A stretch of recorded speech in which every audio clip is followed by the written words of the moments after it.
Morning class. Yesterday we started chapter 4 of supplementary reader. The name of the chapter is In the Kingdom of Fools. Yesterday I told you what is the meaning of the title. क्या meaning है title का? कि बेवकूफों के राज्य में। फूल्स का मतलब बेवकूफ, जो फुलिश पर्सन्स होते हैं, स्टूपिड होते हैं, बेवकूफ, उनको कहा गया है। तो एक ऐसा ही राज्य है, वहाँ पर सब कुछ कैसे गड़बड़ हो रहा है उसका डिस्क्रिप्शन है। यहाँ पर जो रेफरेंस चल रहा है वो किसका है कि एक चोर चोरी करने गया और जिस घर में वो चोरी कर रहा था उस घर की दीवार उस पर गिर पड़ी, तो then he died. So his brother went to the king and demanded justice that the merchant whose house he was committing the theft must be punished because my brother has been killed while doing his ancient trade. तो जबकि उसको punish करना चाहिए था thief को और उसका कोई बचाव नहीं होना चाहिए था, लेकिन राजा को जैसे लगता है कि हाँ वाकई मर्चेंट की गलती है। तो इस तरह से मर्चेंट ने मेज़न पे अपना फॉल्ट डाला। मेज़न जो मिस्त्री था, है ना, जो बिल्डिंग बनाता था, जिसे दीवार बनाई थी, और उस जो बिल्डिंग बनाने वाला था उसने अपना फॉल्ट एक डांसर, एक लड़की पर डाल दिया जो कि गली में बार बार इधर से उधर जा रही थी। Then that dancer was also called to the court and the king said that you will be punished because of you the mason could not work properly, you disturbed him. तो वो क्या कहती है कि नहीं, मेरा कोई फॉल्ट नहीं है। क्यों? क्योंकि मैं बार बार इसलिए वहाँ उस गली से निकल रही थी क्योंकि मैं गोल्ड स्मिथ के यहाँ जा रही थी। गोल्ड स्मिथ कौन है? जो सोने के ज्वेलरी आभूषण बनाता है। अब मैं बार बार क्यों जा रही थी? क्योंकि मैंने उसको ऑर्डर दिया था कुछ ज्वेलरी बनाने का, but he did not finish my work in time, so I had to go to remind him again and again. Then the goldsmith was to be called, है ना, goldsmith को बुलाया गया। Then the goldsmith also put his blame on somebody else. वो कहता मेरा fault नहीं है, मैं इसलिए टाइम से इनकी ज्वेलरी नहीं दे पाया। Why? Because I had to complete a merchant's order. एक मर्चेंट था और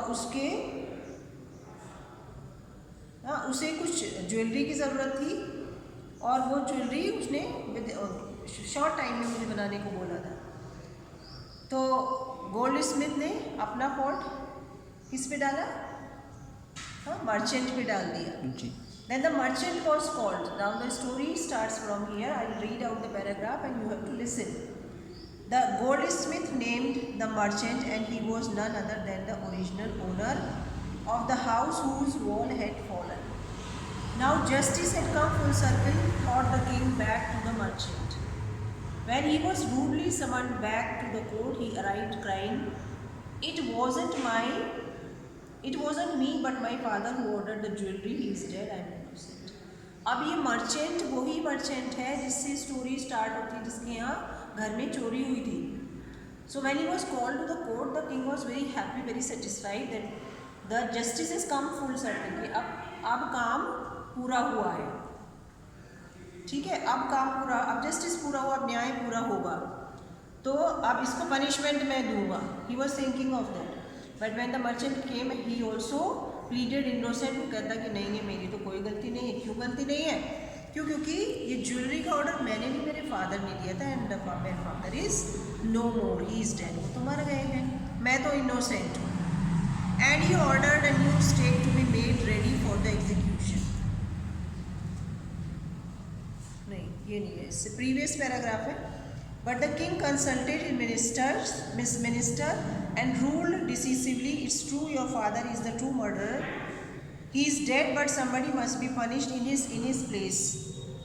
You have inherited everything from that criminal father of yours, his riches as well as his sins. I knew at once, even when I first set eyes on you, that you were at the root of the horrible crime. You must die. King नहीं मानता, वो कहता है कि आपने अपने father से सारी ज़मीन जायदाद भी तो इनहेरिट की है, so you are inheriting his sins as well. उसने जो पाप किया उसकी भरपाई आपको करनी पड़ेगी, आपको ही मरना पड़ेगा। And he order a new stake to be made ready for the execution. Execution मतलब फांसी लगाने के लिए प्लेटफॉर्म बनाने के लिए उसने कह दिया। As the servant sharpened the stake and got it ready for the final impaling of the criminal, it occurred to the minister that the rich merchant was somehow too thin to be properly executed on the stake. He appealed to the king's common sense. The king too was worried. अब वो जो platform बनाया गया था उसमें जो पूरा ढांचा बनाया गया था फांसी देने के लिए, वो लकड़ी का तख्ता, वो उसमें ये मर्चेंट जो है फिट नहीं आ रहा था क्योंकि वो बहुत पतला था।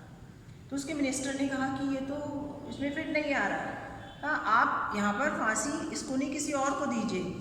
What shall we do? अब हम क्या करेंगे, ये तो फिट ही नहीं हो रहा है इसमें। He said when suddenly it struck him that all they needed to do was to find a man fat enough to fit the stake. The servants were immediately sent all over the town looking for a man who would fit the stake, and their eyes fell on the disciple who had fattened himself for once on bananas and rice and beaten ghee. तो दोनों ने सोचा, minister और king ने, कि क्या किया जाए। अब तो हमें एक ऐसे आदमी की ज़रूरत है, हाँ, जो इस पूरे ढांचे में, इस प्लेटफॉर्म में फिट आ जाए, हाँ, जिससे फांसी लगने के लिए जो जितना मोटा आदमी चाहिए वो आदमी ढूंढा गया। सबको ढूंढा तो नज़र शहर में किस पे पड़ी? It was the same disciple, जहाँ से स्टोरी स्टार्ट होती है, वही गुरु का शिष्य, हाँ, जो ये शहर छोड़ के नहीं गया था, किंगडम ऑफ फूल्स छोड़ के नहीं गया था, but the Guru had left. वो खा के, क्योंकि यहाँ सब कुछ सस्ता मिल रहा था, बहुत मोटा हो गया था, and he was selected for the execution. Today will do this much only. I will be sending you true and false, and you'll be writing them in your notebook. Thank you.